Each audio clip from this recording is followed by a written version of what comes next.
hello, I'm Edward Hara and I got problem 81. And the problem was, so here it is, right? I'm not going to read it all because I also didn't want to write it down. It's a lot to write down, right?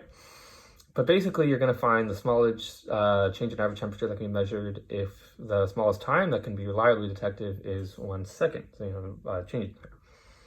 Well, another big aspect of this we're going to need to know is the fact that for every 1 degree Celsius increase in temperature, our speed's going to increase by 4 meters a second.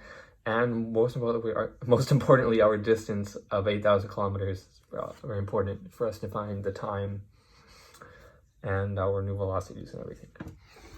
So obviously we have to change 8,000 kilometers to meters because that's the units we're using. We're doing it in meters a second, not kilometers a second. I guess you could do in kilometers a second if you wanted to change it up. But I did 8 millimeters, right? So we know that distance equals velocity times time, so time is going to be equal to distance over velocity, right? The distance is 8 million meters over 1,480 meters a second. You get 5,405 seconds about. And then you're going to get,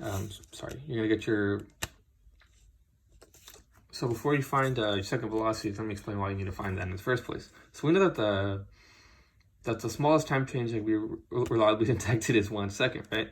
So we got to subtract 1 from our actual time, and then we're going to get 5,404 seconds. So now that we have a new time, that means we're going to have a new velocity. So now we find our velocity again. So I guess our second velocity, if you will. So, distance over time, 8 million meters divided by 5,404 seconds is equal to 1,480.38 or 1,480.4 meters a second. So you're going to do the difference is 1,480 minus 14, so I just realized I wrote 0.3, 1,480.4. So you're going to get 0.4 meters a second difference. So we know the actual velocity for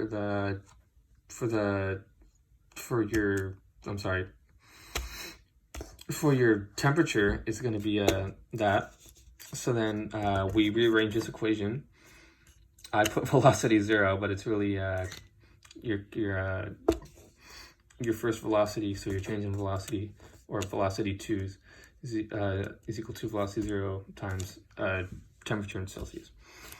I'm sorry if that kind of sounded really weird. All right, so you're going to rearrange that equation. You get temperature in Celsius is equal to change in velocity over 4.0 meters a second. Oh, sorry, that's what I meant, change in velocity. As you can see, I did notice that I messed up when I was reviewing this, and it should be 0.4.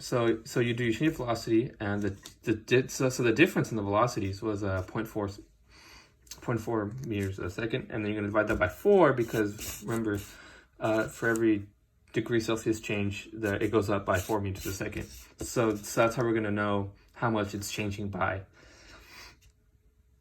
I'm so sorry. So 0.4, over 4.0 meters a second. And originally I got like 0.075 with my horrible rounding when I rounded down to 3. But use 4, obviously you're going to get 1 degree Celsius. Thank you very much. This was Physics with Edward.